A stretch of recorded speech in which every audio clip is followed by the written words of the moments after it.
Welcome back. I'm a bit overwhelmed by what has happened since the last episode. One of our subscribers sent me an audio file of an American radio station that covered the Stormcaster story. They really got everything that the channel's about. So I'd like your help trying to pin down who they are. I have been sent the audio file and I've stuck it into the Sailing Stormcaster podcast section. So today we're tackling a project that was sent in by a listener. Yeah, you sent us a link to a YouTube video series called Sailing Storm Dancer, Okay. where a guy named George documents his work on this 1973. Between the Marooned in a Storm and the Sinking Fast videos, I had put up a little thing of where you subscribers had told me off and told me that I needed to put up a Ko-fi, which I did. And two of you jumped in there. One of you donated £10 and another donated £5. And I immediately took that and went and bought a little relay panel that comes with a key fob to solve a problem on the boat, which is when I arrive down there or I'm leaving in the dark, I wanted a way to remotely be able to turn off the boarding lights. And in doing so, I didn't want them to be running off the main battery bank. So I came up with a solution, which was a downstream power bank that is, in effect, an uninterruptible power supply. The relevance of which is watching a channel that I subscribe to, which is Sailing Salty Lass. How can I put it? My channel is full of grumpy old men. But this pair, they would put you to shame. They really would put you to shame. They're out there doing it. Sailing Salty Lass had brought up a good point about navigation charts being phased out. And now, for insurance purposes, need to have a separate power supply for your EMAPs. And the very thing that I came up with for Storm Dancer, for running the boarding lights, it's using something that most of us have and consider a useless item. And I'll be taking that and showing you how to make a very simple downstream power bank and run everything independently of your main batteries and yet charge from your main batteries. So that on a bad day, you have a separate power supply. Thanks to you subscribers, I have been told that I need to create some merchandise.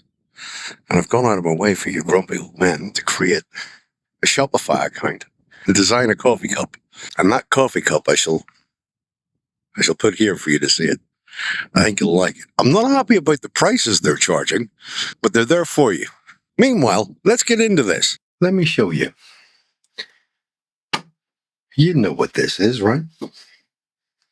We've all had them, and we've all found that as a solar charge controller, they're not great. Now let me show you a huge modification to this thing. You ready?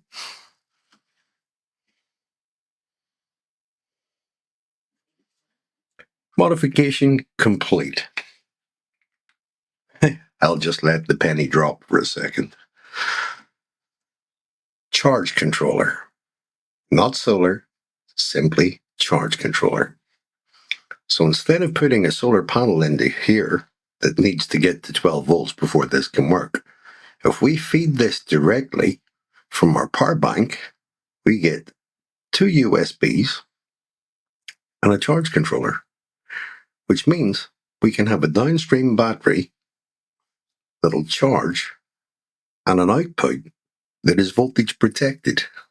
By which I mean, if you overdraw on this battery, this will switch it off. These things cost less than two USB outs, and they do not need a solar panel going into them. It is just a charge controller, which means, in effect, it's a DC to DC charger, where if you have a battery coming in on this side from your main bank going out to a secondary battery here, this is two USBs and an uninterruptible power supply that's actually voltage and overrun protected. I know. As a solar charger, we all consider them to be useless. But as a charge controller, DC to DC charge controller, these are great. And they cost pennies. So for running the remote control for the exterior boarding lights, I'm going to be using the equivalent of this. But basically, it's a power bank. And it's component parts, which is obvious to me, but not necessarily everybody else, which is why I want to share this. Starting with this, it's a battery. Then it has a charge controller. And then we have an inverter. So this, and this make that. I don't need the inverter. We have these two terminals that go out to the battery. So we have power in going out to the battery. And then we have our load. So anyway, my thinking is I want on Storm Dancer, whenever I arrive, to be able to pull out a remote, click the remote, and turn on a couple of boarding lights at the back of the boat. But I still want to be able to isolate the boat entirely on the main breaker, which is why I want this to be charged off the main circuit, but completely independent. Very simple principle.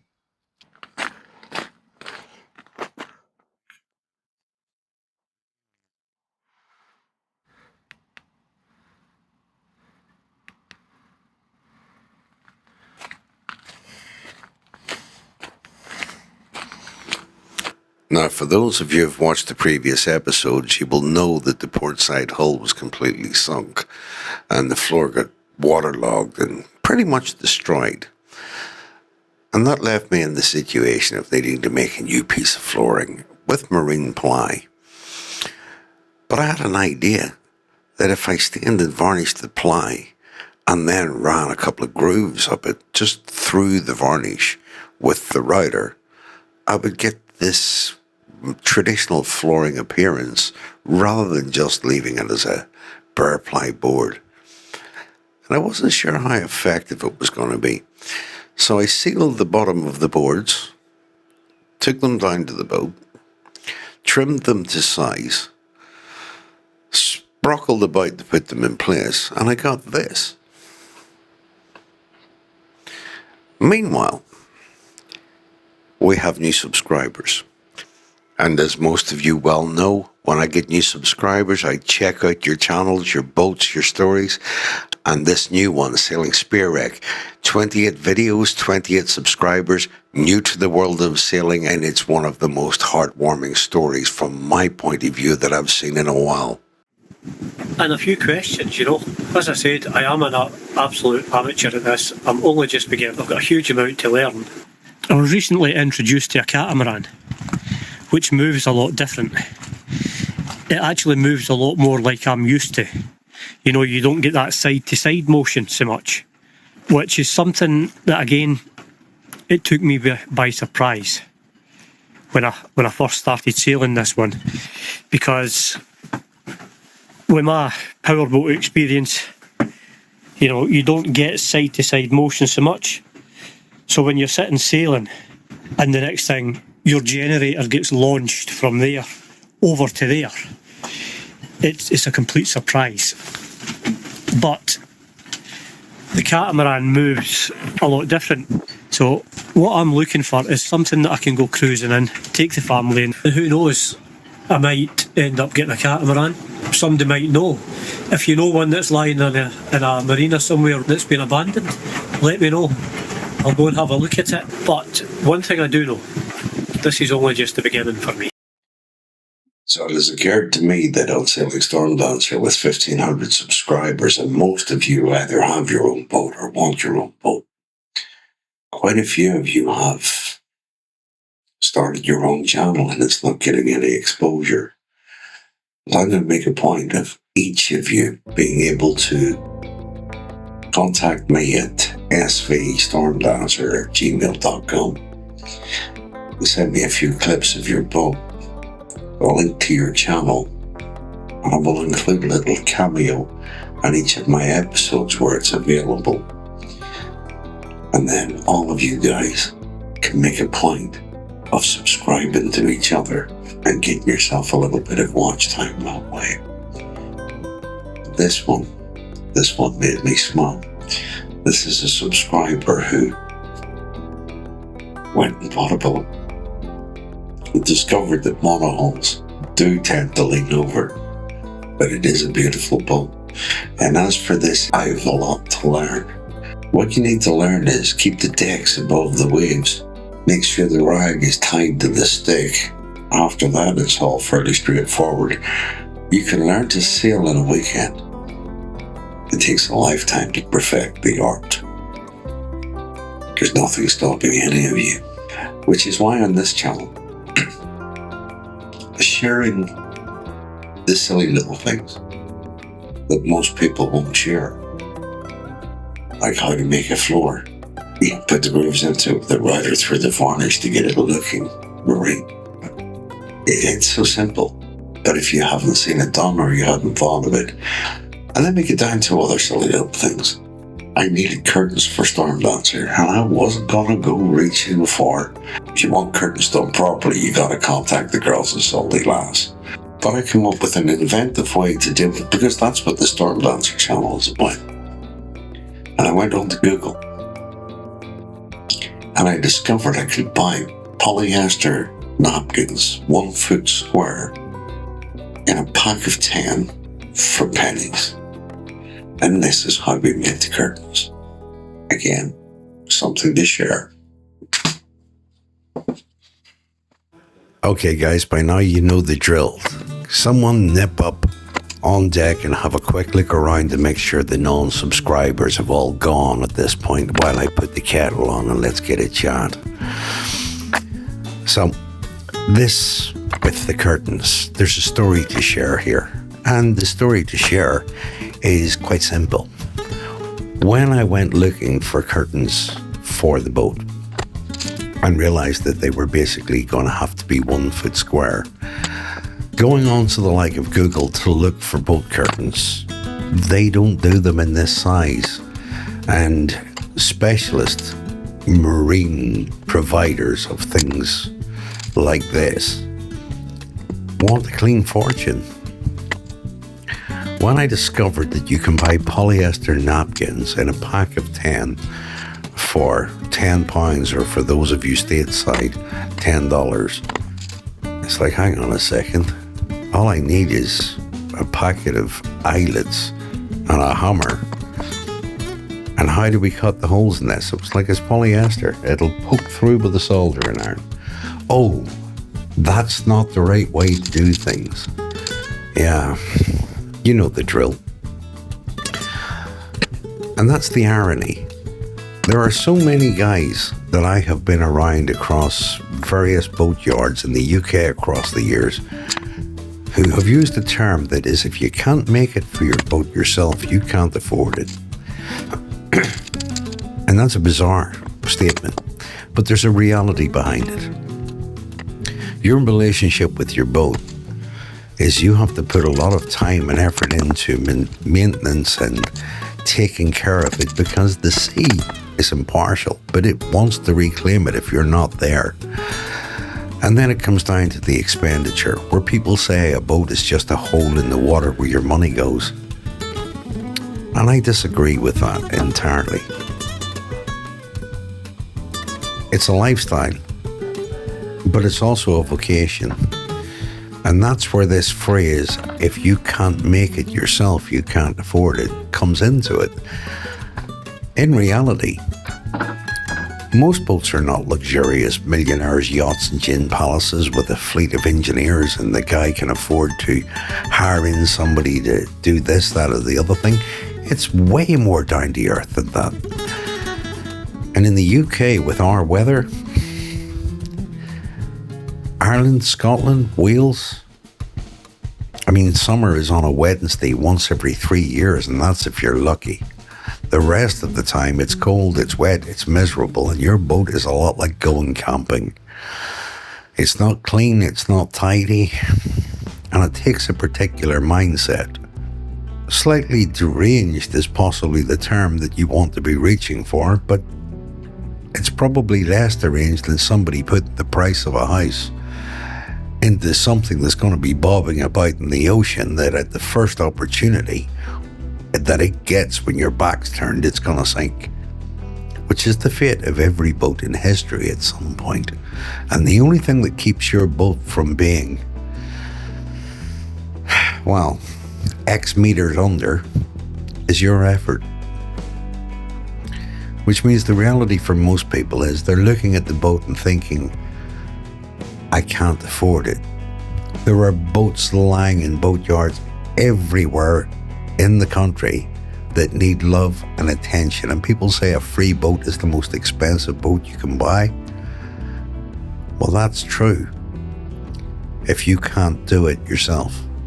But if you can do it yourself, owning a boat is not an expensive thing at all.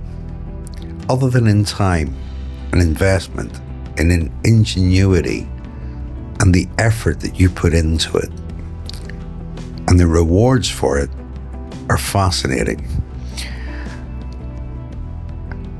And this channel that I've done the cameo on in this episode, I'd like you guys to go and take a look at that for inspiration. When you've got a guy that's going, I'm a novice, I don't know how to sail. You can learn to sail in a weekend, as I've said. It's about getting up, going to look, making an effort, and finding your boat. The one that speaks to you, the one that you're going to love, the one that you're going to care for. And it will absorb so much of your time, your energy, and it will reward you for that and the freedoms that are behind it. And as I'm wrapping up this episode and sharing this concept, I'm not coming in from the luxury sailing point of view or the hoi polloi marina ego nonsense with the gatekeepers. And no, it's simple. Find a boat that you love your boat, and go sailing. Don't wait for the perfect time or you will never ever make it happen. And no matter what boat, it's still gonna need you to pump more TLC into it than most people are ready to commit to. And that's why we have so many people that are going, oh, a boat is a hole in the water where your money goes, is because they don't have the capacity to take care of it themselves. Hence this old phrase that I've alluded to, that I've heard around boat yards for years, is if you can't make it yourself, you can't afford it. And that's why here on Storm Dancer, as we're heading towards summer, I have kick-up rudders to complete. I have that BMC engine to come out and a 25 horsepower extra long shaft Suzuki lined up.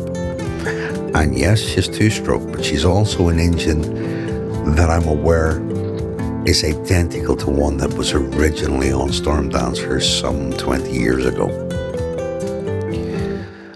And ironically, I invested heavily into microphones and drones and all sorts of things for this channel that would have actually bought that outboard.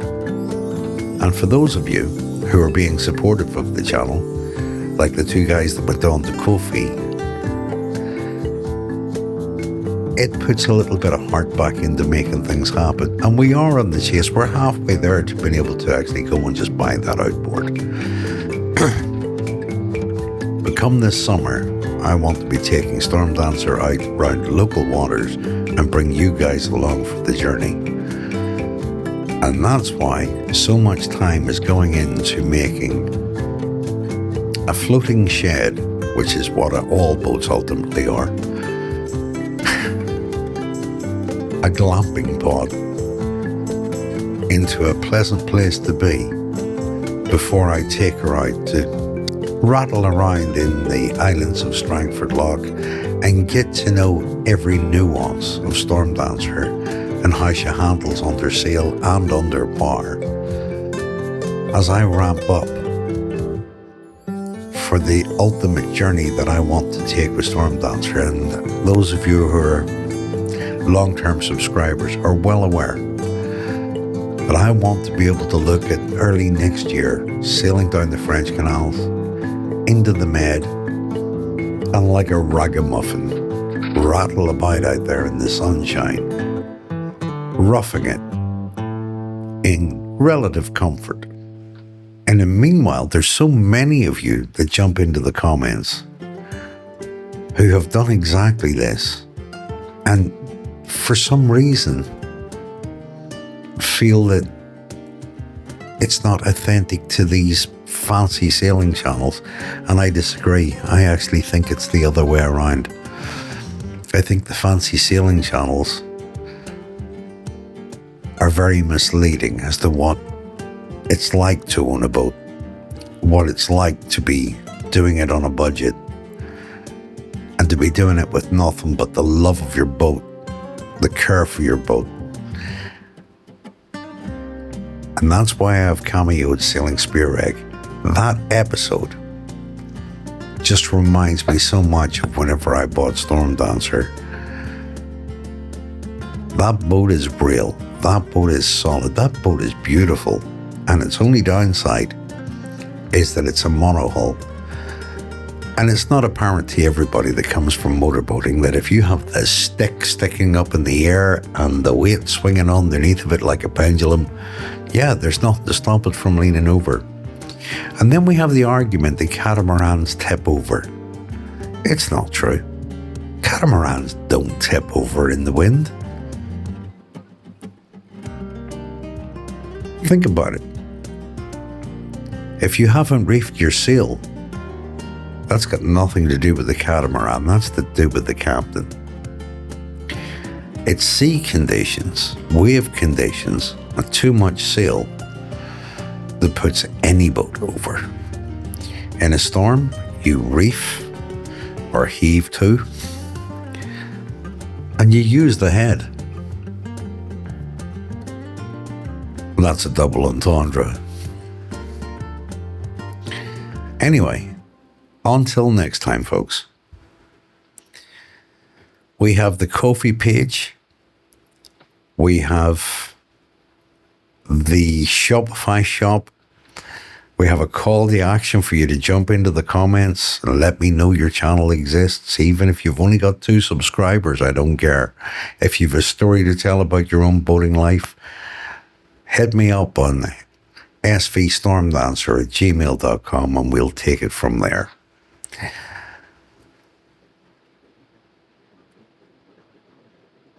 Like, comment, subscribe, do what you do. Until next time, believe in the magic of your dreams.